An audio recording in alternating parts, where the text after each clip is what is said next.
लोग कह रहे थे कि चाइना का माल टिकाऊ नहीं होता। मेरे भाई, चाइना का माल जब टिकाऊ यानी कि टिक जाता है तो सदियों लग जाते हैं उसे भाई साहब बिगाड़ने में। सीएसके को लोग जो चाइना बता रहे थे, अब वही चाइना टीम भाई साहब खुलकर मैदान में आ चुकी है। बैक टू बैक 2 जीत हो चुकी है। एक तो मुकाबला दिल्ली कैपिटल्स को हराया, दूसरा मुकाबला कोलकाता के नाइट राइडर्स को हराया। इसी से अनुमान लगाया जा रहा है सीएसके का कमबैक हो चुका है।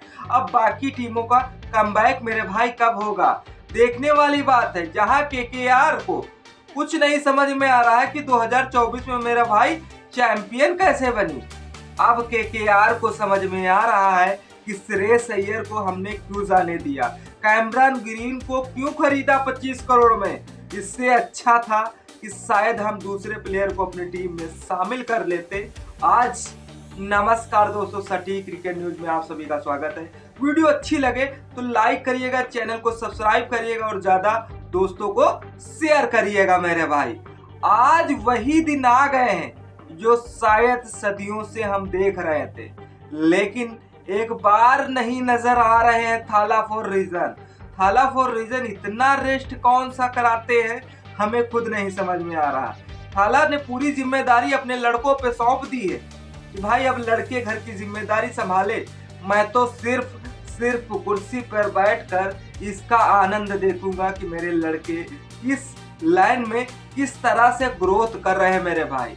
थाला फॉर रीजन का कमबैक होना इस सीजन नामुमकिन जैसा लग रहा है।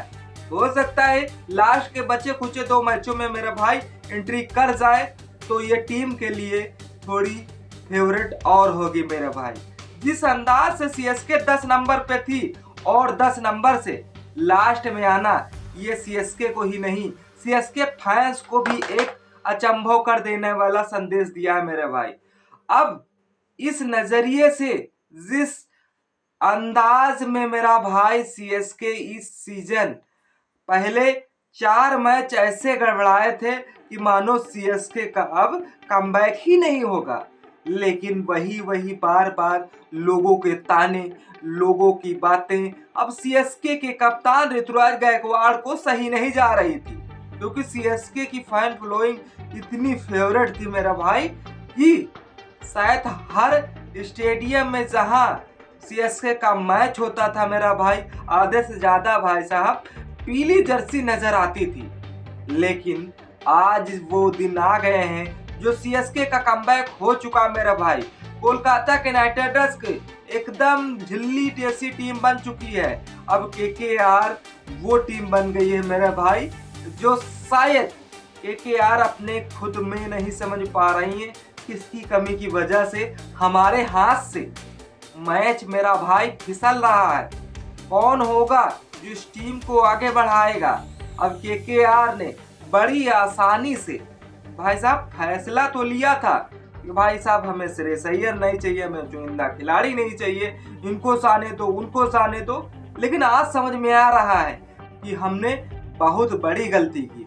अचानक से 2024 में चैंपियन बने जब कोच गौतम गंभीर का योगदान था, लेकिन उसके बावजूद ऐसा ड्रॉप आउट हुए। वही होता है ना, जब एक बार पेड़ में फल लग जाते हैं मेरे भाई तो वो फल गिरते जरूर हैं, टूटते जरूर हैं। आज वही केकेआर के साथ हो रहा है। अब चलिए मैच के कुछ हाईलाइट पॉइंट बताते हैं। ये हाईलाइट पॉइंट इस तरह से हैं कि आज सीएसके ने जो भाई साहब नूर अहमद बने हैं प्लेयर ऑफ द मैच, जो इसी मैच में नूर अहमद ने वो कर दिखाया है जो भाई साहब गेंदबाजी में अच्छे बॉलर करने की सोच रखते हैं, डिमांड कहते हैं कि भाई साहब हम अब ये करके दिखाएंगे। नूर अहमद ने 4 ओवर फेंके, 21 रन दिए, 3 विकेट चटकाए हैं मेरे भाई कोलकाता के नाइट राइडर्स ने। वहीं जिस अंदाज में आज चेन्नई सुपर किंग ने भाई साहब पहले बल्लेबाजी की, ऐसा बल्लेबाजी करके लोगों को बताया था कि भाई कोई टारगेट छोटा या बड़ा नहीं होता है, बस उसमें जो हम टारगेट को जो टीम चेस कर रही है उस टीम को कितने पे रोकना है, ये टारगेट सबसे बड़ा मायने रखता है। आज संजू सैमसन जो राजस्थान ने धकेल कर, एक समय राजस्थान ने भी वाहवाही लूटी थी भाई साहब अच्छा हुआ कि हम संजू सैमसन को जाने दिया, लेकिन आज संजू सैमसन ने भी सीएसके को महत्वपूर्ण रन दिए हैं। 32 गेंदों में 48 रन ठोके हैं। वहीं पर जो डेविड ब्रायस ने 29 गेंदों में 41 रन मेरा भाई आज ठोके हैं। आयुष मल्होत्रा जो इनकी बैटिंग नहीं सेट हो पा रही है, किस नंबर पे खेलना चाहिए, आयुष मल्होत्रा ने भी 17 गेंदों में 38 रन दिए। क्योंकि यार इन तीन वजूद खिलाड़ी की वजह से 192 रन बनाए हैं। ऑलरेडी 5 विकेट हो चुके थे, जिसमें से कार्तिक त्यागी ने भाई साहब 4 ओवर फेंके 35 रन दिए, 2 विकेट चटका के दिए हैं। वहीं पर अंकुल रॉय ने 3 ओवर फेंके 21 रन दिए, 1 विकेट चटका के दिए हैं। वहीं हाँ जाना माना नाम एक बार फिर चर्चाओं में आ चुका है सुनील नारायण का। सुनील नारायण ने 4 ओवर फेंके 21 रन दिए, 1 विकेट चटका के दिए हैं।